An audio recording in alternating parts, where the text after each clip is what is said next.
Er circuleren verhalen waarin gezegd wordt die PCR-test is niet goed. Althans, die toont niet per se aan dat je besmettelijk bent. Ja, precies. En dat klopt ook, want de PCR die toont aan of jij het virus RNA bij je hebt. Dat is letterlijk wat de PCR doet. De ratten springen van het schip en dat kan maar één ding betekenen: het schip zinkt. We zagen net Marion Koopmans in het fragment en ik wil haar absoluut geen rat noemen, want ik spreek altijd met respect over mensen, maar er is iets aan de hand. Ze zei namelijk dat de PCR-test geen diagnostisch middel is om besmettingen vast te stellen en dat is belangrijk. Want de afgelopen maanden is er heel veel kennis vergaard over het virus en de PCR-test. Ik bespreek dat met biochemicus Mario Ortiz-Buijzen, die ik al eerder bij Café Weltschmerz aan de tand voelde, en met onderzoeksjournalist Patrick Saval. Want mogelijk zitten we op een kantelpunt rondom de PCR-gate. En dit gaat er wellicht toe leiden dat de flinterdunne basis voor alle coronamaatregelen van tafel gaat en ons weer terugbrengt naar het oude normaal.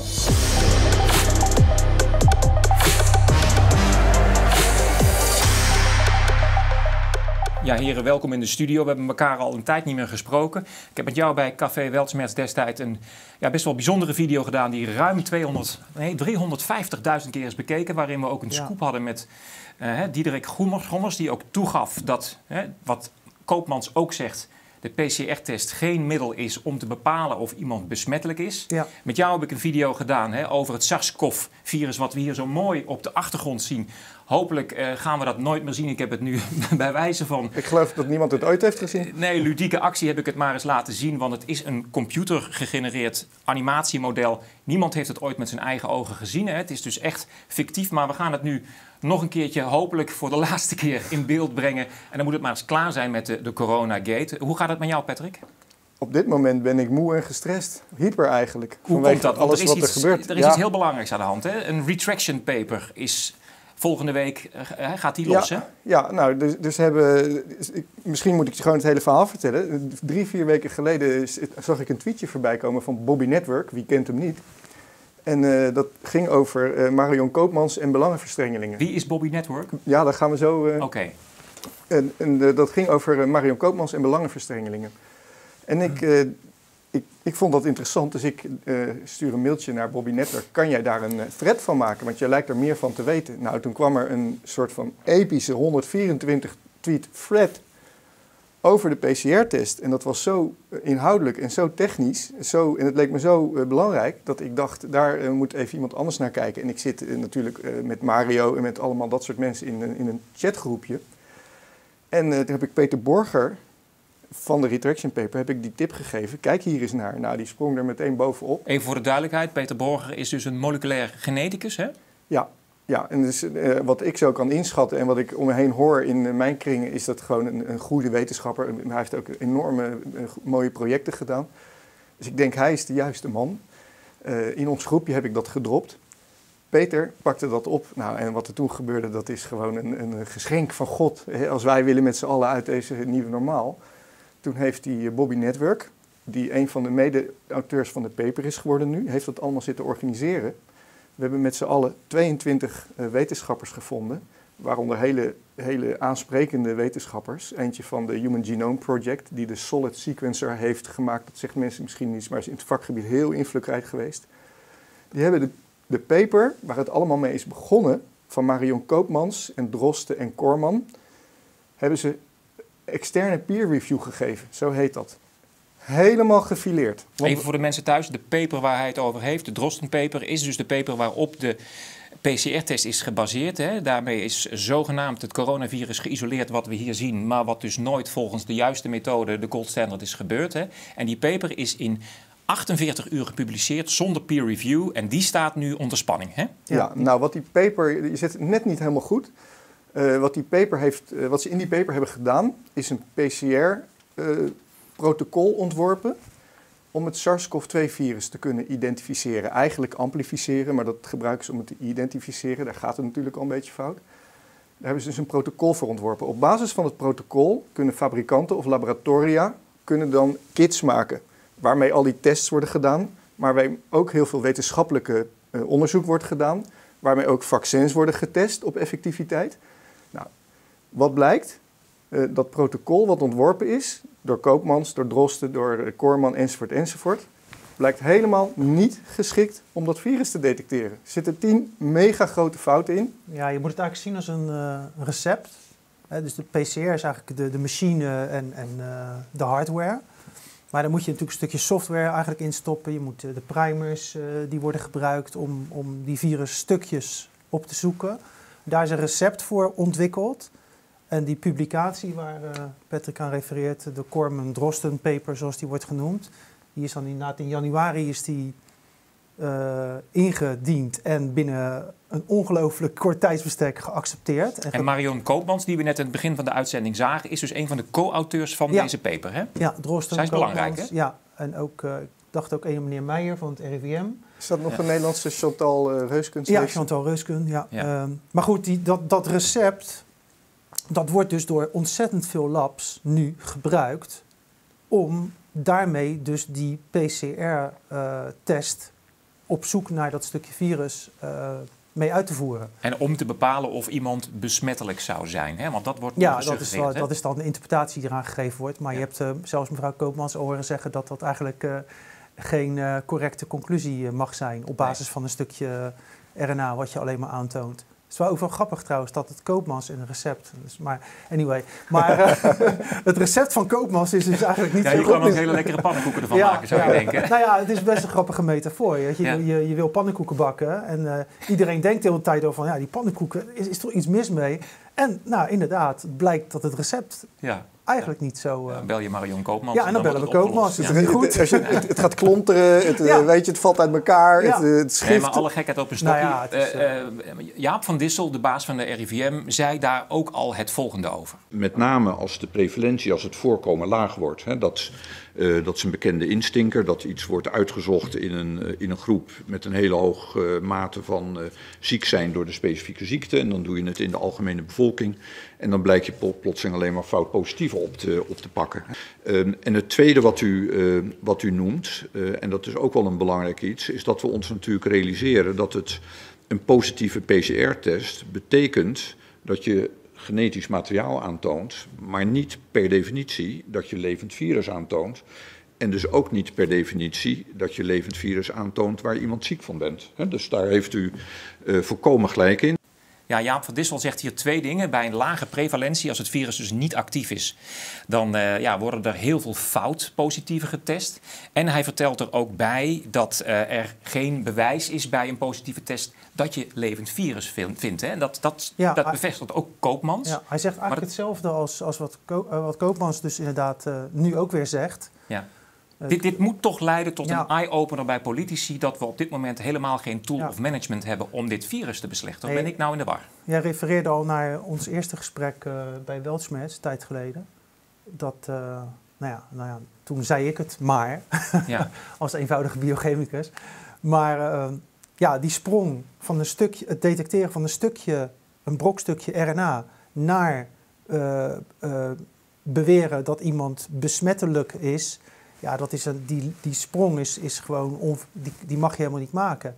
En inderdaad, zowel Van Dissel als nu ook Marion Koopmans, die bevestigen dat eigenlijk. Dus... Ja, we gaan nog even kijken naar het volledige fragment van Marion Koopmans bij Thijs van der Brink bij NPO Radio 1. Er circuleren wat verhalen waarin gezegd wordt die PCR-test is niet goed. Althans, die toont niet per se aan dat je besmettelijk bent. Ja, precies. En dat klopt ook, want de PCR die toont aan of jij het virus RNA bij je hebt. Dat is letterlijk wat de PCR doet. En of dat virus RNA in een virusdeeltje zit wat nog intact is en ook besmettelijk is. Of dat het gewoon restjes RNA zijn die je nog een tijd lang nadat iemand geïnfecteerd is geweest kunt aantonen. Dat onderscheid zie je niet. Je kunt een beetje gevoel krijgen door te kijken hoeveel is het. Maar dat verschil is niet zo goed te maken. Dat betekent, die test is prima om te zeggen, je hebt het gehad.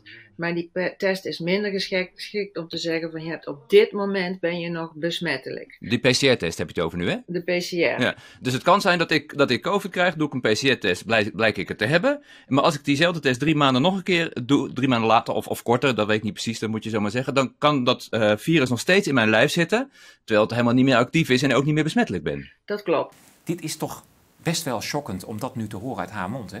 Ja. Ja, eigenlijk ook weer niet, maar... Nee, maar ik bedoel dat ze het nu pas zegt. Ja. Dit willen we toch eigenlijk al heel lang horen. Nou, er is eigenlijk nog meer aan de hand. Eigenlijk is het een dubbele laag. Zij zegt dit op basis van haar idee dat de test die ze gebruikt nog werkt. Ja, maar wat we nu ontdekt hebben, dat retraction paper, is dat die test ook helemaal niet werkt. Dus je hebt eigenlijk een paar zaken die er spelen. In eerste instantie, PCR-methode wordt natuurlijk niet aan getwijfeld. Dat is gewoon een laboratoriuminstrument dat werkt. Dat vermeerdert DNA, in geval van de RT-PCR-RNA. Maar dan komt de eerste stap. Dat gaan gebruiken voor klinische toepassingen heeft eigenlijk geen waarde. Maar goed, zij gaat ervan uit dat dat wel zo is.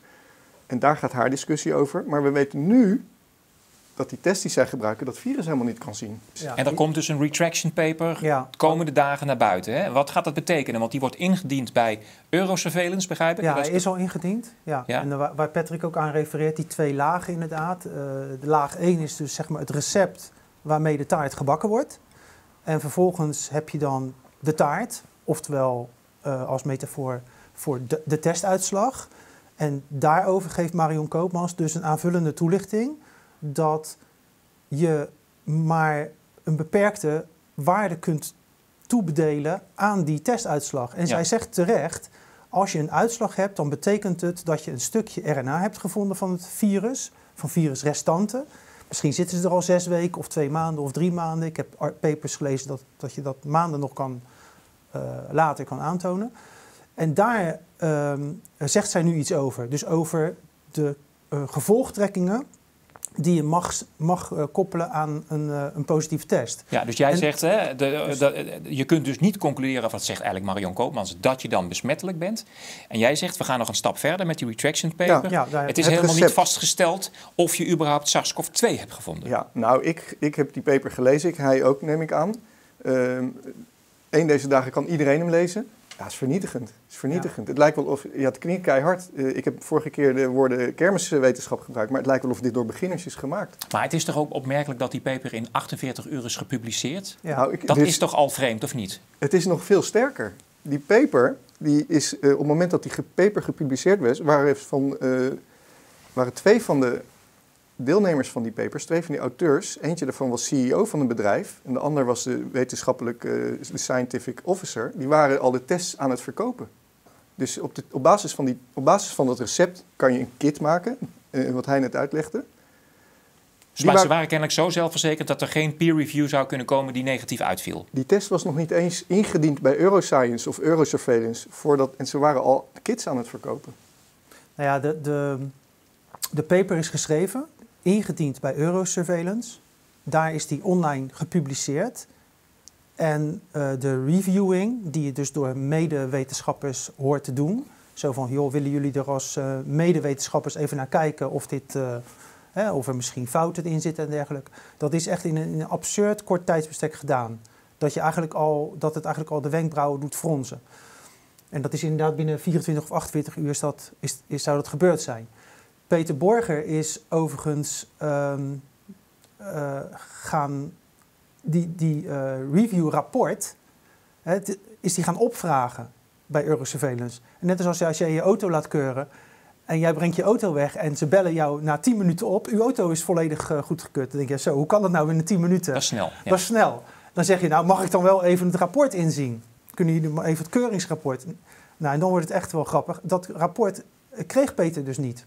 Het mocht niet ingezien worden. Maar als ik het goed begrijp, is er überhaupt helemaal niet duidelijk of er een peer review is van de initiële Drosten-paper. En als die er is, krijgen we hem niet te zien. Ja, exact. Ja, dat is precies wat de opties zijn. En dit is de test waar de hele wereld op vaart eigenlijk, toch? Nou, het schijnt veel. Het schijnt dat 70% van de testkits in de wereld op deze recept zijn gebaseerd. Dus Ja, dus we hebben het team, laat ik het zo maar noemen, het team van Peter Borger, wat echt een indrukwekkende lijst van professoren, microbiologen, klinisch chemicus zit ertussen. Er zit voor mij zelfs een Nobelprijswinnaar microbioloog tussen. Maar die hebben dus die flaws eigenlijk met elkaar geconstateerd. Dat zijn de fouten die erin zitten? Ja, het is een combinatie van moleculair biologisch experimentele foutjes en fouten, methodologische fouten en inderdaad, laat ik zeggen, procedurele fouten. Dus procedurele fout in de zin van, nou, bijvoorbeeld, waarom is die peer reviewing zo gek gegaan of misschien wel niet gedaan? Even vooruitlopend op de feiten. Stel dat die retraction dadelijk wordt geaccepteerd, want dat is ook nog maar de vraag of Eurosurveillance dat gaat doen. Hè? Nee, Stel dat die wordt geaccepteerd en ze kijken ernaar en ze zien inderdaad, die test is eigenlijk gewoon niet in de haak. Wat betekent dat dan voor de wereld, voor de coronacrisis waar nu op gestuurd wordt met die test? Dat voel je nu al aankomen. Dat kan niet geaccepteerd worden. Je hebt twee aspecten. Wetenschappelijk is natuurlijk best wel sterk dat die collega's van al die wetenschappers, dat team, die test is niet meer serieus te nemen. Dus er valt een heleboel, niet alleen die diagnostische testen, die dingetjes in ons neus, die vallen om. Maar wetenschappelijke papers moeten opnieuw gereviewd worden. Misschien ook wel vaccintests moeten gereviewd worden. Dat is de ene kant van de zaak. Maatschappelijk, dat gaat niet gebeuren. Er zijn zulke grote politieke... Dus jullie gaan er eigenlijk vanuit dat de retraction paper niet wordt geaccepteerd bij Eurosurveillance? Nou. Ik ga niet. Want dat zou toch een schande zijn? Daar moet toch naar gekeken worden, of niet? Ja. Nou, kijk, ik denk dat je moet het zien als een klokkenluidersfenomeen. Ja. Ik denk dat je het zo moet zien. En dan is het interessant en spannend wat er nu gaat gebeuren. Ik ben dan misschien wat, ik wil niet zeggen positiever dan Patrick. Ik snap wel waarom hij het zegt. Van, dit gaat gewoon, dit zou... Ja, kijk, als die paper inderdaad... als die flaws gewoon bevestigd worden... en ik heb die flaws gezien, die foutjes gezien... en ja, ik vind ze vrij evident... En je kan niet met te hoge primerconcentraties gaan werken. Maar in details duiken heeft nu even geen zin. Maar ja, er worden echt wel dingen geconstateerd. En door mensen die toch wel echt wel verstand van zaken hebben. En een flinke club. Daar kan je niet omheen. Ik vond dat hij een hele goede metafoor had in die andere uitzending van jullie. Er is een enorme piramide gebouwd. En dit is de allergrootste piramide die de mensheid ooit gebouwd heeft. En daar wordt nou letterlijk het onderste steentje uitgehaald. De omgekeerde piramide, er wordt letterlijk nu het onderste steentje... en iedereen heeft daar zijn reputaties op gebouwd. De basis waarop alles is gefundeerd. Exact. Ja, daar hangt heel veel van die positieve testuitslagen af. Hè? Ja. Ook de R-waarde ondertussen. Eigenlijk het hele dreigingsniveau, niet alleen in Nederland... maar in heel veel Europese landen onder andere... is natuurlijk allemaal gestoeld op de hoeveelheid positieve testuitslagen... die je krijgt. En ja, Peter Borger zei het in een ander interview... Je weet eigenlijk niet meer zeker wat je nou eigenlijk test. Er komt iets positiefs uit, maar wat is het? We gaan even naar een fragment kijken van iemand die ook betrokken was bij de retraction paper. En dat is een bijzondere man, Michael Yeadon. There is a test that's performed. People have their noses and tonsils swabbed and then a test called a PCR test is performed on that. And what they're looking for isn't the virus. You might think it's looking for the virus, but it's not. What they're looking for is a small piece of genetic sequence. It's called RNA. Unfortunately, that bit of RNA will be found in people's tonsils and nose, not if they've just caught the virus and they're about to get ill or they're already ill. It's also going to be found if they were infected previously, weeks or even sometimes a small number of months ago. Let me just explain why that is. If you've been infected and you've fought off the virus, which most people do, you'll have broken, dead bits of virus. These are tiny things, smaller than your cells, perhaps spread all the way through your airway, embedded in bits of mucus, maybe inside an airway lining cell. And so over a period of weeks or months, you bring up cells that contain broken, dead pieces of the virus that you have conquered and killed. However, the PCR test is not able to detect whether the viral RNA has come from a living virus or a dead one, as I've just described. So I think a large proportion of the so-called positives are in fact what I call cold positives. They're correctly identifying that there is some viral RNA in the sample, but it's from a dead virus. It can't hurt them. They're not going to get ill. They can't transmit it to anybody else, so they're not infectious. Ja, dat was Michael Yeadon, Chief Science Officer van Pfizer. Een hele grote farmaceutische partij die ook aan een coronavaccin werkt. En hij heeft meegeschreven aan deze paper, deze retraction paper. Hè? Ja, klopt. Dit is toch wel iemand die behoorlijk veel aanzien heeft in dit milieu. Hè? Ja. Dan kun je toch niet meer spreken van een retraction die niet serieus genomen kan worden. Hè? Nee, ja, er zitten echt veel zwaargewichten in deze auteurslijst. Ja, wetenschappelijk, in het vakgebied, kan je dit niet negeren. Maar de verdere consequenties zijn natuurlijk zo groot.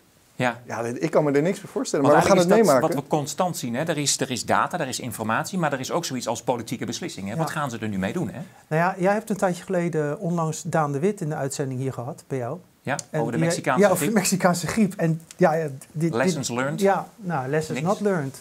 En dit is eigenlijk een nog veel ergere situatie. Maar dan zullen er mensen zijn die zeggen van ja, leuk allemaal wat jullie het over die PCR-test hebben, maar we zien toch elke dag in de cijfers dat de curve omhoog en omlaag gaat. Dat heeft dan toch te maken met de besmettingsgraad. Wat zeg jij dan? Ja, wat stellen die cijfers voor? Kijk, er liggen absoluut mensen in het ziekenhuis, maar ook daar moet je wel dieper kijken wat er aan de hand is, want we weten niet zeker welk type griep er aan ten grondslag ligt, hè, om het even zo te noemen. Die beelden lijken heel erg op elkaar. En als je die mensen alleen maar test op corona en je kijkt niet naar influenza of andere luchtweg Infecties. infecties, ja, dan krijg je natuurlijk een bias in wat er met die mensen aan de hand is. Want wat de retraction paper aantoont is dat deze PCR-test aanslaat op allerlei virussen. Hij is niet specifiek, Ja, hij is onbetrouwbaar, hij is niet herhaalbaar. Maar ik wou nog één ding toch nog een keer benadrukken. Wij hebben het nu over tests en jij praat nu over mensen die in het ziekenhuis liggen. Maar deze test, die PCR-protocol, dat recept wordt ook gebruikt voor onderzoeken die misschien behandelingen kunnen beïnvloeden van die mensen. Die zijn ook verdacht geworden nu. Die moeten ook opnieuw bekeken worden. Dus het gaat veel verder dan alleen maar de diagnostische tests die wij doen. Hier valt iets heel fundamenteels Ja, op. eigenlijk dat piramidevoorbeeldje wat hij gaf. Ja. Je kunt eigenlijk heel veel zaken verzinnen die allemaal gestoeld zijn Ja. op die PCR-testuitslagen voor corona. En ja, men is op grote schaal gaan werken met een specifiek recept. Het Koorman-Droster-recept. Of Koopmans-recept. En ja, dat recept is voor een x-percentage slechts betrouwbaar of voor een groot percentage onbetrouwbaar. Die flaws die zijn er. Dus die paper die komt gewoon eigenlijk te vervallen. Als die wetenschappers... Alles wat ervan afhangt is nu verdacht geworden. In de zin van wetenschappelijk niet meer betrouwbaar. En daar hangt heel veel van af. En feitelijk kunnen we zeggen dat de grondslag voor alle maatregelen die nu worden genomen, de spoedwet die er 1 december aankomt, die is helemaal weg. Nou, niet helemaal. Ik weet dat jij dat graag wil horen, maar wat hij ook net ik wil de waarheid horen, dus corrigeer me als het niet zo is. De waarheid is natuurlijk, die maatregelen waren in eerste instantie vanwege IC-opnames. Even los van wat er aan ten grondslag in maart, april, mei, ja. Daar was een klinisch beeld. Ja, daar was een klinisch beeld. Dat klinisch beeld is trouwens ook, daar kan je ook nog het een en ander van vinden, maar daar ben ik geen expert op. Maar, dus niet allemaal, maar veel van het onderzoek, zeker de vaccins nu, enzovoort. Ja, daar is een heleboel van is onbetrouwbaar geworden. Nou, maar als je nu met de kennis van nu en die retraction, gaan er even vanuit dat die klopt en dat die ook geaccepteerd wordt, dan betekent dat toch ook dat de maatregelen die nu met de spoedwet worden genomen, dat we allemaal mondkappen moeten dragen. Ik vind dat het antwoord daar wel ja op is. Dat de horeca niet failliet gaat. De tweede golf wel. Dat daar geen grondslag voor is. Ja. Nou, kijk, als je stuurt op dingen die wel echt zijn, en echt in de zin van wat zijn er gewoon harde parameters, dan zijn dat inderdaad IC-opnames en ziekenhuisopnames door corona. Ja. Ja, die zijn wat ze zijn. Nou, en die zijn laag, hè? We praten over circa 2000 mensen die in het ziekenhuis liggen met COVID-19 gelabeld, hè? Nou, weer getest met die PCR, dus dat weten we weer niet. Op een klinisch beeld wat heel erg lijkt op al die andere. Dus nee, maar laten we er even vanuit gaan dat die 2000 mensen die nu in het ziekenhuis liggen, dat dan echte COVID-19-patiënten zijn, wat inderdaad discutabel is. Dan hebben we het over 2000 mensen op een bevolking van 17 miljoen. Ja. Er is op dit moment en al een tijdje, voor wat betreft ziekenhuisopnames en IC-opnames, geen noodsituatie waar op basis waarvan wat we nu aan maatregelen overeind houden gerechtvaardigd is. Nee. Mannen, ik ben reuze benieuwd of die retraction geaccepteerd gaat worden door Eurosurveillance. We gaan het natuurlijk op de voet volgen, want dit is wereldnieuws, lijkt mij. En we gaan natuurlijk ook kijken hoe de politiek erop reageert. Want je kunt niet meer zeggen, we weten zo weinig. Hè? We moeten 100% beslissingen nemen met 50% informatie. Er is heel veel informatie. En jullie politici kunnen deze informatie nu tot je nemen. En je kunt niet meer wegkijken. Dus ik vraag jullie allemaal om dit serieus te nemen en er ook naar te handelen. Want dit land bevindt zich in een verschrikkelijke crisis. En dat heeft weinig te maken met een virus, maar meer met keuzes. En daarom roep ik jullie allemaal op als volksvertegenwoordigers van dit land. Neem je verantwoordelijkheid en bevrijd Nederland uit deze vreselijke impasse.